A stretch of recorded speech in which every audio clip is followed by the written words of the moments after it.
바로 시작하도록 하겠습니다. 이제 앞에 긴 슬라이드 발표와 또 송 교수님의 또 발표 그리고 최 교수님의 논찬까지 들었는데요. 뭐 이렇게 우리 최 교수님 같은 경우는 이제 논찬하시면서 이제 본인이 어떤 유형인지 현재 어떤 유형인지도 중요하지만 또 자기가 또 어떤 신앙의 여정을 지나가면서 어떻게 변화해 왔는지도 잠깐 소개해 주셨고, 정 교수님께서도 이제 슬라이드 발표하시면서 본인이 O 유형 내지는 뭐 최 교수님 같은 유형이요. 나 하나는 네 그런 유형으로 밝히셨는데, 송 교수님께서는 만약 이 유형을 검사를 한다면 어느 유형에 좀 가까우실지 좀 밝혀주시면 좋을 것 같습니다. 저는 전통 초월과 현실은 저는 완전 중간인 것 같아요. 그래 택하셔야 됩니다. 유형 검사기 때문에. 네. 글쎄. 그래서 뭐 꼭 택해야 됩니까? 네. 그럼 그냥 초월적으로 택하죠. 예. 개인, 권위, 탈권위도 완전 중간인데 택해야 됩니까? 네. 그럼 탈권위 쪽으로 그렇게 하겠습니다. 네. 교수님 상당히 소수 유형 쪽. 네, 그렇다면 교수님도 상위 4개 다수 유형에 속하지 않는 소수파에 속하는 걸로. 네, 그렇게. 저는 해봤더니 저는 3유형, 좀 가까운 것 같고요. 3유형? 네, 3유형에 좀 가까운 것 같고. 신앙이 낮이. 초신자들이 많이 택한다고 하는 그 3유형에 가까운 것 같습니다. 오늘 조사가 첫 부분에서 조사 개요를 보셔서 알겠지만 개신교인 1000명을 대상으로 한 것이거든요.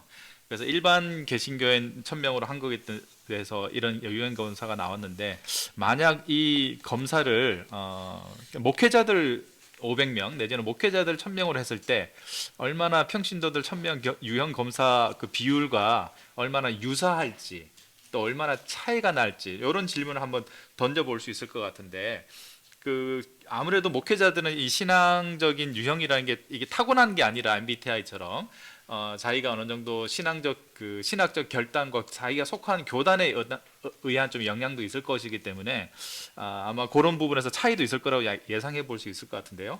정 교수님은 만약 이 조사를 목회자들한테도 해본다면 유형 그 분류가 어떤 좀 차이가 있을 거라고 순전히 예상이지만 네. 예상하시는지. 네. 네, 뭐 예상이 쉽지는 않은데 이제 실제로 조사를 해보면 좋겠다는 생각이 들지만, 이제 가끔 우리 이제 조사 발표를 하면 많은 분들이 이런 조사도 좀 해봐라, 저런 조사 좀 해봐라 이제 제안들을 많이 해주시는데, 사실 이게 비용이 꽤 많이 들거든요. 그래서 한번 해볼까 해서 할 수 있는 수준이 아니라 참 궁금하기는 한데요. 그냥 순전히 그냥 예측을 해본다면 아무래도 목사님들은 인류형이 훨씬 더 많지 않을까. 그렇다고 해서 뭐 8, 90%는 아니겠지만 그래도 한 50% 또는 그 이상은 인류형에 해당되지 않을까. 반면에 3유형은 뭐 거의 없겠죠. 3유형은 여기서도 지금 뭐 10몇 % 나왔지만 뭐 거의 1, 2%거나 거의 없는 유형일 것 같고, 상대적으로 이제 1, 3, 4가 많을 텐데 1유형이 저는 뭐 50% 정도는 되지 않을까, 그렇게 순전히 예측을 해봅니다. 송 교수님은 어떻게 생각하십니까? 목회자들이 검사를 한다면. 저도 비슷한데요. 공통점은 지금하고 순위는 거의 비슷할 것 같아요. 단지 차이는 목회자들이 더 높을 거, 퍼센테이지가. 전통도 더 많고 초월도 더 많고 공동체도 더 많고 권위도 더 많을 것 같다, 그런 생각이. 교단이나 신학의 영향이 좀 있을 것 같아요. 그래서 보수 교단일수록 더 높을 거고 좀 더 진보 교단일수록 좀 낮지 않을까, 저의 단견입니다. 예. 네, 플로어에서 어떤 분이 질문을 주셨는데요. 이건 아마 정재현 교수님께서 대답을 해 주셔야 될 것 같은데요. 이 조사의 모집단이 개신교 전체 인구수 비례와 좀 일치한 조사였는지, 모집단의 대표성이 어느 정도 좀 반영되었는지, 그런 이제 질문하신 분이 있습니다. 정확하게 지금 모집단의 개신교 전체 인구수 비례라는 게 어떤 의미인지는 잘 모르겠는데요. 왜냐하면 이제 우리가 여러 종교를 조사하면 거기에 이제 개신교가 몇 %, 뭐 가톨릭 몇 % 이런 것 이제 감안하지만, 지금 개신교 1000명을 한 거니까 1000명에는 개신교 비율이 따로 고려될 게 없는 거죠. 개신교만 했으니까 개신교 비율. 네, 말씀하십시오. 어떤 의미인지. 예를 들면 네, 남성 여성 비율이 네. 개신교인은 여성이 훨씬 많을 것 같은데 네, 그게 반영이 되어야 개신교 전체의 대체적인 그런 네. 그거는 고려가 됐죠. 그래서 이제 앞에 써놨던 것처럼, 네. 대형교회 네. 그다음에 가난한 성도가 조금 많이 많은 네네. 앞에 이제 그 조사 설계에 나와 있습니다만 지역 성 연령별 개신교인 비례 할당이라는 얘기 그걸 맞췄다는 얘기입니다. 지역과 성 연령별로 개신교인 비율을 맞췄다는 얘기고요. 네, 그거는 맞춰서 했습니다. 가나안 성도는 이제 우리가 조사할 때마다 좀 다르다고 앞에 말씀을 드렸습니다만 이게 뭐 정확하게 파악할 수 없는 거라 조사에 따라서 좀 다른데 저는 아까 좀 낮게 나왔다고 말씀드렸습니다. 왜냐하면 그 목회데이터 연구소에서 그때 몇천 명 조사했을 때 29%가 나왔거든요. 29%. 그것보다는 적게 나왔기 때문에 이게 일반적인 생각보다 더 많다고 하기는 좀 어려울 것 같고요. 그다음에 또 뭐 물어보셨죠? 그거는 사실은 좀 고려하기가 좀 어려운 게 저희가 정확하게 이제 모집단을 알아야 비율을 맞출 텐데 전체 한국교회 7만 개 중에 대형교회가 몇 퍼센트는 사실은 모르거든요. 한 교단은 대략 이렇게 통계가 나오지만 대부분 교단들이 그런 것들을 공개하거나 공유해주지 않기 때문에 모집단 자체를 우리가 파악할 수가 없습니다. 그러니까 모집단을 감안해서 그걸 하기는 어렵고요. 그래서 사실은 그냥 랜덤하게 한 것이고 이것이 한국교회 그 교회 사이즈를 반영한다고 말하기는 그건 좀 어렵습니다. 이제 요 조사에서 이렇게 샘플링 됐다. 그렇게 보시면 좋을 것 같습니다.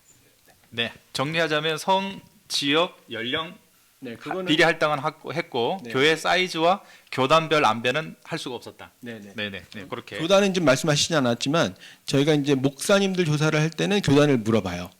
자기 교단 다 아니까. 근데 저희가 이제 몇 년 한 10년 된 것 같은데 일반 신자들 조사를 해보면 교단이 전혀 안 맞아요. 그래서 교단을 실제로 모르기도 하고 어떤 조사를 해보면 기장교단이 제일 보수적이고 고신교단이 제일 진보적으로 나오는 조사 결과도 있어요. 전에 모 대학에서 조사한 거 보면 설명이 안 되는 거예요. 근데 고신이나 기장을 대답했다면 모르고 답하지는 않았을 것 같은데 좀 이상하긴 한데 저희가 인터뷰를 해보면 그냥 장로교예요. 장로교 어느 교단입니까? 하면 그냥 장로교예요. 이렇고 교단을 모르는 경우가 너무 많아요. 이제 한 10여 년 전부터 교단을 안 물어봅니다. 일반 신도할 때는. 그래서 일반 신도는 사실 교단별 차이를 보기는 어렵고 차이가 별로 없을 거다 그렇게 예측을 합니다. 네. 이번에는 송인규 교수님한테 질문을 드려보겠습니다. 오늘 발표 원고에 이미 그렇게 적혀 있지만 오늘은 양자 유형 더 본질적인 측면에서 좀 설명을 해주셨고 논증을 해주셨는데 그렇지만 그래서 목회 사역과 목회 전략이 어떻게 활용될 수 있을지는 이번 보고에서는 말하지 않겠다라고 하셨는데 실제로 많은 목회자들이나 교회 사역자들은 이 자료 성도들이 이런 다양한 유형이 있다는 것을 알고 나면 이것을 어떻게 활용할 수 있을까? 우리 교회 교우들과 성도들이 이렇게 많은 다양한 유형들이 있는데 어떻게 이들에게 적합해서 맞춤 사역 전략을 세울 수 있을까가 사실은 가장 실용적인 관심일 터인데 오늘 이 자료와 보고서를 실제 교회나 목회에 어떻게 접목할 수 있을까요? 우선은 접목의 기초가 되는 목회자의 의식에 영향을 줄 것 같아요. 대부분의 그 목회자들은 교인들이 한쪽으로 이렇게 치우치기 쉬운데 교인들이 자기하고 비슷하다든지 아니면 조금 반대를 많이 겪은 그런 경험 있는 목회자들은 교인들이 자기하고 굉장히 다르다고 생각하든지 한쪽으로 치우치기가 쉽거든요. 근데 이런 통계자를 보면은 내 생각과 그렇지 않고 굉장히 다양하구나. 그래서 전체에 대한 퍼스펙티브가 좀 더 정확해지고 민감해질 것 같아요. 전 그게 이제 의의랄까 이제 그런 거고요. 목회 실제적으로 이걸 어떻게 활용해야 되냐는 사실은 그렇게 전망이 밝지는 않습니다. 예를 들면 설교를 한다 그럴 때 늘 이게 고민이거든요. 목회자는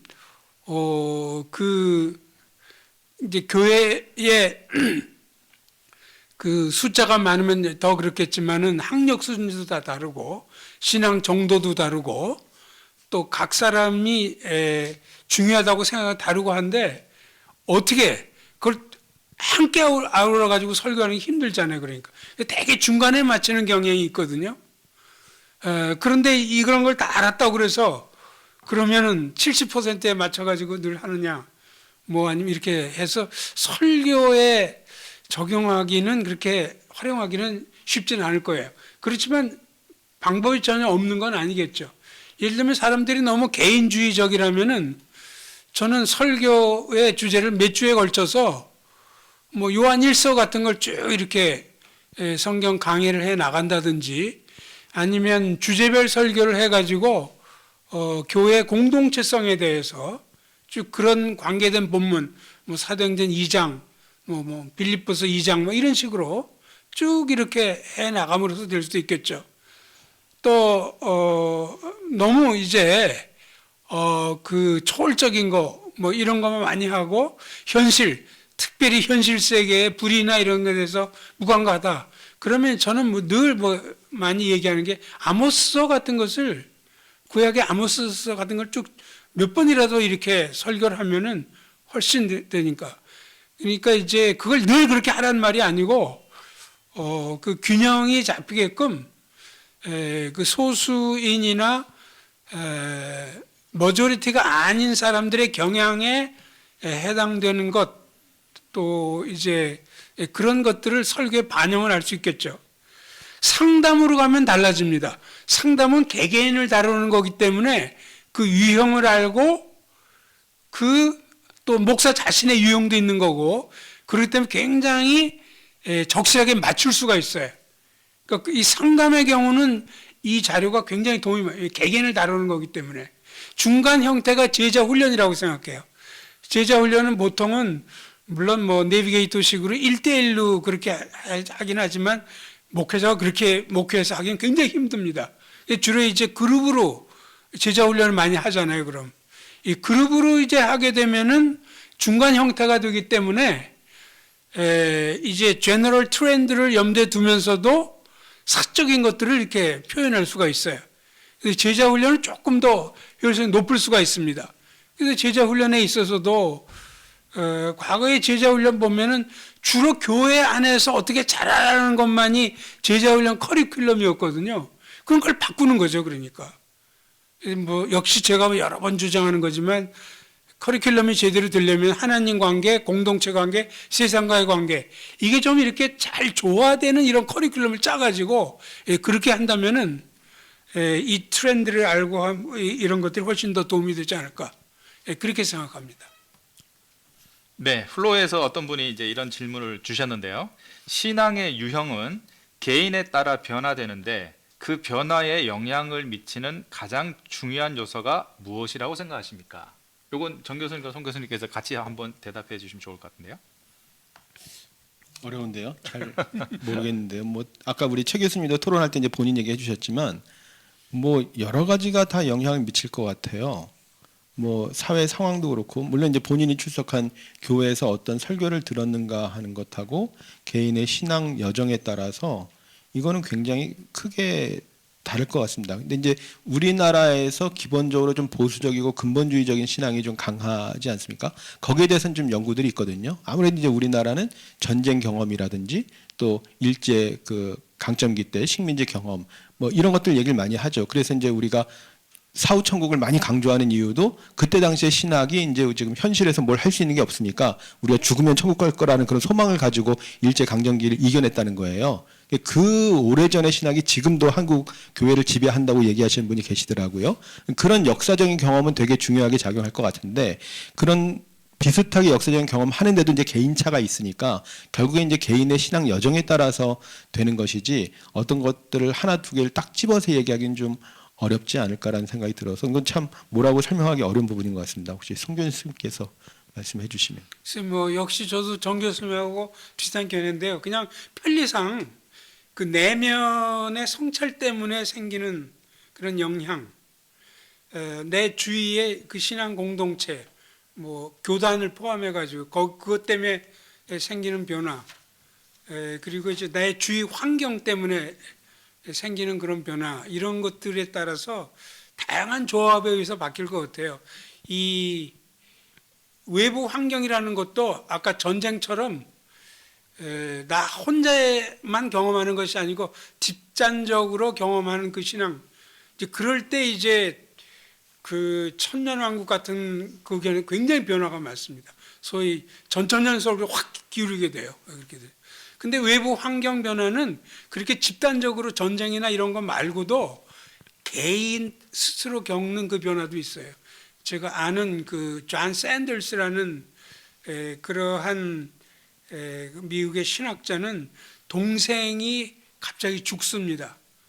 그래서 이제 그걸 통해서 이 신의 속성에 있어서 굉장한 변화고, 이제 그 경우는 내면적 성찰하고 그 개인이 겪은 환경하고 조합이 돼가지고 그 신앙 유형이 확 바뀌게 돼요. 이제 그 경험을 거기 적은. 그러니까 이제 뭐 여러 가지 컨비네이션 어떻게 되는지는 실제 일어난 경우에 분석은 할 수 있어도 그걸 미리 예상을 해가지고 이렇게 될 것이다 알기는 상당히 어렵지 않을까 그렇게 생각을 합니다. 다만 저는 그냥 내면적인 거, 내가 교단이나 뭐 이런 공동체, 그다음에 세상의 환경, 그렇게 한 세 분을 이렇게 설정해 보면 도움이 되지 않을까, 예, 그렇게 생각합니다. 네, 실제로 최 교수님 같은 경우는 이제 본인이 이제 그동안의 신앙의 여정에서 여러 가지 면에서 이제 바뀌어져 왔다라고 직접 이렇게 밝혀주셨는데, 방금 질문에 의하면 그러한 변화에 가장 많은 영향을 끼친 요소가 뭐였는지 본인의 경우를 생각할 때 좀 어떻게 말씀하실 수 있으실까요? 예, 저는 좀 많이 변화가 많은 건 아닌데 이제 다양한 어떤 교단의 경험들을 좀 했는데요. 제가 변화된 계기들을 보면 주로 뭐 송 교수님 말씀하셨던 내용 중에 주로 그 내가 가지고 있는 신앙색과 뭐 목회자나 아니면 다른 성도들과의 어떤 갈등, 그 갈등이 좀 깊어졌을 때, 한 번의 갈등의 골이 깊어졌을 때 진짜 신앙의 본질은 뭔가를 더 깊이 탐구하게 되거든요. 갈등이 없으면 그냥 그 상태로 유지되는 게 일반적인 사람의 속성입니다. 그래서 교회 안에서 조금 더 깊이 있게 공동체에 관여를 하면서 생기는 갈등들이 저희 신앙색을 좀 바꿨다 이렇게 볼 수 있을 것 같고요. 대부분은 그랬던 것 같고요. 또 그게 이제 교회 안에서의 갈등일 수도 있지만 사회를 보았을 때 사회에서 벌어지는 일들에 대한 교인들의 반응과 그 목회자의 반응이 이해가 잘 되지 않을 때, 그 일종의 간접적인 갈등이라고 볼 수 있겠죠. 이제 그런 갈등들을 통해서 좀 더 우리 신앙의 본질이 뭘까를 탐구하는 과정 중에 그전에는 몰랐던 내가 정말 추구하고 내가 받아들일 수 있는 신앙의 색깔이 무언가를 알아볼 수 있는 기회가 됐고, 그 기회에서 결론을 내릴 수 있으면 그 결론 쪽으로 바뀌었던 것 같습니다. 예, 이렇게 말씀드릴 수 있을 것 같네요. 갈등의 어떤 상대적 그 긍정적 효과 같은 것이 되겠는데요. 예, 또 한 분이 이제 그 플로어에서 질문을 주셨는데 좀 이것도 같이 우리 발표자들께서 좀 말씀해 주시면 좋을 것 같습니다. 전통적 신앙, 뭐 현대 신앙, 그렇게 신앙 유형 중에 첫 번째 유형 분류할 때 그런 게 있었는데, 전통적 신앙일수록 본질의 영역, 아까 본질, 비본질 이렇게 얘기하셨는데 본질의 영역을 더 넓게 볼 것이므로 다양성을 인정하고 대화를 하는 것이 더 어려울 것이라고 생각하는데, 이 질문자께서는 어떻게 생각하시는지. 그러니까 전통적 신앙을 가지고 있을수록 본질의 영역이, 아까 송 교수님은 본질의 영역은 상당히 작다라고 얘기하셨는데, 전통적 신앙일수록 본질의 영역을 굉장히 넓게 볼 것이므로 다양성을 인정하고 대화하는 것이 상당히 어려울 것으로 예상이 되는데 어떻게 생각하시는지 이렇게 질문하셨습니다. 예, 그 사실 아까 그 몰러란 사람의 그 세 가지 제가 단계 그걸 구별했는데, 그 사람은 본질에다 무엇까지 넣냐면은 성경의 권위, 이제 성경의 권위도 넣었고, 그다음에 제가 하고 나서 제가 기억이 잘 안 나는데 또 한 가지 죄송합니다. 이신칭의. 예? 이신칭의.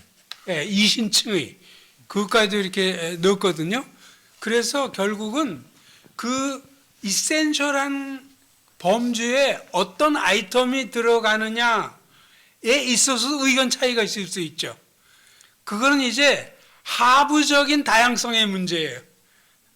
하부적인 다양성의 문제죠. 그러나 그럼에도 불구하고 공통되는 게 있어요. 삼일체는 거의가 다 본질적으로 생각을 합니다. 예. 이제 그렇지 않은 것은 이제 차이가. 또 복음에 있어서 예수님의 십자가, 부활, 인간이 죄인이라는 것, 뭐 이런 것, 주님이 재림해 가지고 일어나는 사태에 대해서는 교단마다 차이가 있지만 주님이 재림하시리라는 것, 이런 거는 거기에 이제 들어갈 수 있기 때문에 분명 그 본질적인 요소에 어떤 아이템이 들어가야 되느냐에 있어서는 의견 차이가 있어요. 그건 부인할 수가 없습니다. 그럼에도 불구하고 거기도 의견 차이를 좁힐 수 있고 줄일 수 있는 본질 중에서도 본질로 얘기되는 이런 것이 있다는 것도 부인할 수는 없죠. 예. 네, 조사 과정 관련해서 요거 좀 덧붙여서 말씀을 드리면 저희가 사실은 이제 아까 획일성, 다양성 말씀드렸던 부분이 처음에는 하나의 그 유형으로 넣어서 분석을 할까 하고 했던 부분이었어요.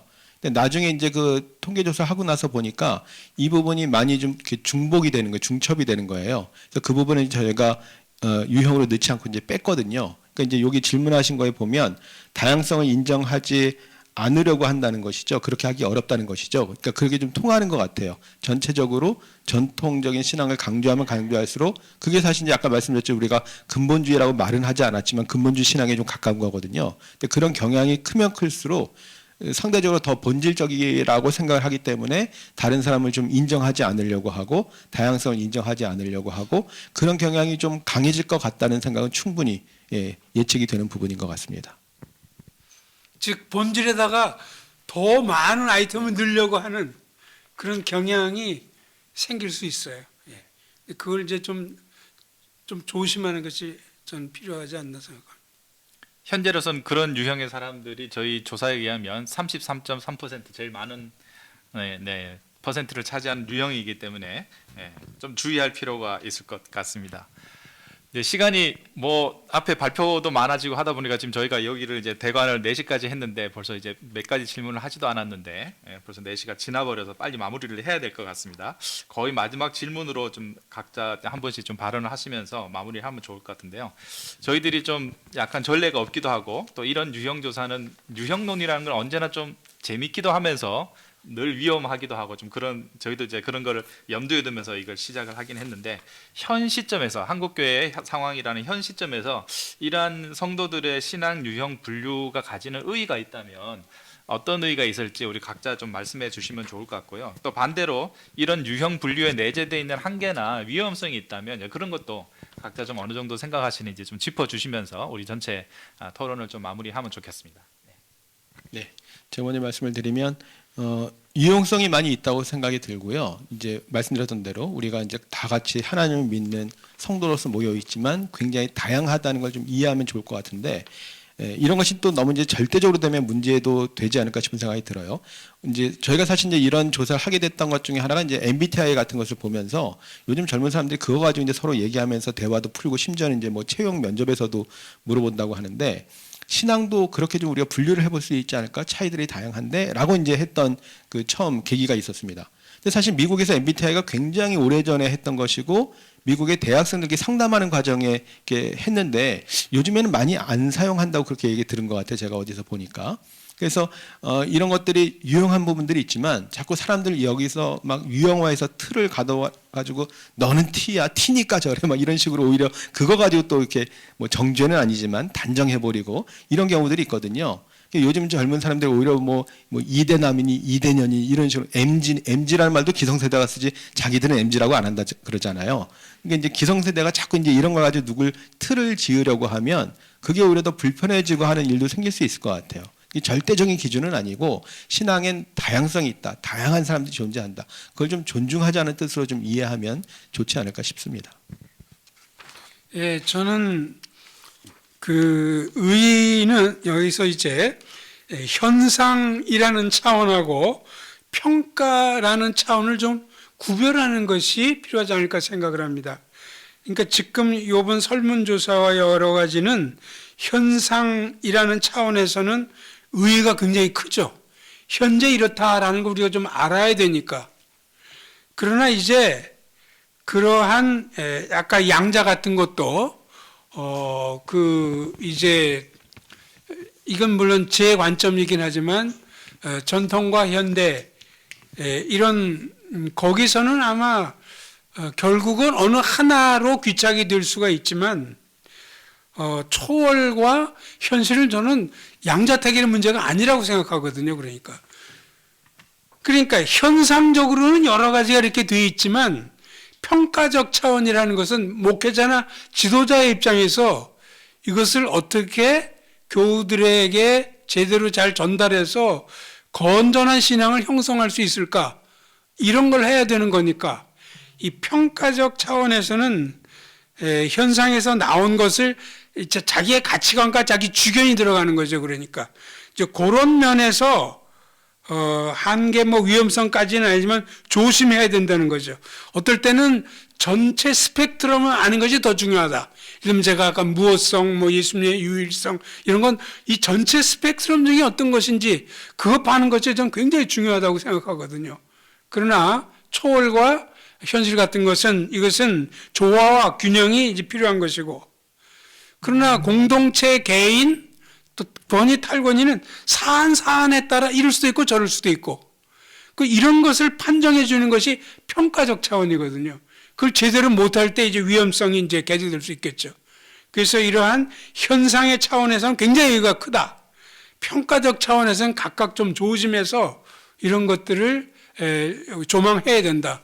그렇게 말씀드리는 게 좋을 것 같습니다. 예, 저는 좀 평신도 입장에서 말씀을 좀 드려보면은 일단 이 조사 결과에 좀 위험성이라고 본다면 이런 건 것 같습니다. 일반적으로 뭐 목회자나 아니면 교회 중직자분들은 지금 이 조사 결과를 보면은 가장 전형적으로 하는 반응이 이런 겁니다. 현실이나 그 뭐 현대 현실 그다음에 개인주의 탈권위에 있는 사람들의 신앙 행태가 너무 신앙이 약하다. 이 사람들 빨리 가르쳐야겠네. 이 사람들 빨리 변화시켜야겠다. 이런 생각을 하시기가 십상인데요. 이제 그런 게 이제 가르쳐야 되고 문제가 있다 이렇게 생각하는 그런 위험성을 느끼게 될 수 있을 것 같고, 근데 그걸 좀 벗어나서 이 보고서의 조사 결과가 좀 장점으로 작용을 하려면 어떻게 보면 각 그 네 가지 카테고리에서 양쪽에 있는 사람들이 어떻게 보면 하나님께서 주신 뭐 달란트라고 생각을 한다면, 뭐 전통의 입장에 있으신 분들은 전통적인 예배를 더 갖고 나가고 그런데 좀 도움이 되실 거고, 좀 더 어떻게 보면 좀 신앙의 단계가 깊이 있고 또 연세가 많이 드신 분들에게는 전통적인 예배를 추구하는 게 훨씬 더 좋을 수 있고요. 또 한편으로는 현대적인 어떤 공간을 마련하고 현대적인 예배 방식 추구하는 것은 또 젊은 분들한테는 또 호소력이 있고 그렇죠. 그래서 뭐 그런 이제 카테고리의 양쪽에 있는 그 성도들이 서로 뭐 연합을 하든 조금씩 다른 방향으로 가든 사회 각계각층의 우리가 가지고 있는 복음을 드러내는 방법으로 각자에게 가지고 있는 어떤 그 신앙색을 잘 사용할 수 있을 것이다. 그걸 이제 확인하고 그걸 사용할 수 있는 어떤 시작점이 될 수 있지 않을까. 그게 이제 장점이라고 생각을 합니다. 네, 감사합니다. 저희들이 이제 예상한 시간이 좀 지났기 때문에 요 정도로 저희들 종합 토론도 좀 마무리했으면 싶습니다. 저희들이 이제 신앙의 스펙트럼, 우리 신앙의 색깔도 그렇고 우리 성도들 각각이 가지고 있는 색깔도 한 가지 색깔이 아니라 다양한 스펙트럼이 있을 수 있고 존재할 수 있고 또 현상적으로 실제로 있다는 것을 좀 인지하고 그 부분이 어느 정도까지 실제적으로 포진되어 있을지 한번 유형 분류를 해봤습니다. 이 보고서가 완벽하지는 않더라도 여러 다양한 피드백들을 통해서 좀 차후에도 이런저런 방식으로 좀 보완돼서 우리 안에 다양성을 인정하면서도 조화를 이룰 수 있는 그런 문화가 좀 더 지금보다는 퍼지는 데 기여할 수 있었으면 더할 나위 없겠다, 그런 생각이 듭니다. 오늘 긴 시간 함께 추운 날씨 속에서도 함께 해주셔서 감사드리고요. 말씀드린 대로 이번 세미나는 세 기관이 함께 연합한 행사입니다. 목회데이터 연구소, 그리고 실천신대 21세기 교회연구소, 그리고 저희 한국교회 탐구센터. 그래서 이번 자료집에 맨 뒤에 보시면 세 기관에 대한 자세한 소개와 사역 안내 같은 것들이 있으니까요. 참고해 주시면 감사하겠고, 특별히 실천신대에서는 이제 내년도 신입생 입학 모집 안내까지도 자료집에 포함되어 있으니까 함께 참고해 주시면 감사하겠습니다. 자료집과 오늘 촬영한 모든 녹화본은 차후에 각 기관의 웹사이트에 무료로 다 업로드될 예정이니까 오늘 참석하지 못한 분들, 지인들에게는 또 성도들에게 그렇게 같이 공유해 주시는 또 그런 미덕까지도 발휘해 주시면 감사하겠습니다. 이것으로 오늘 신앙의 스펙트럼 한국 기독교인 유형 연구 세미나를 모두 마치도록 하겠습니다. 모두 수고하셨습니다. 감사합니다.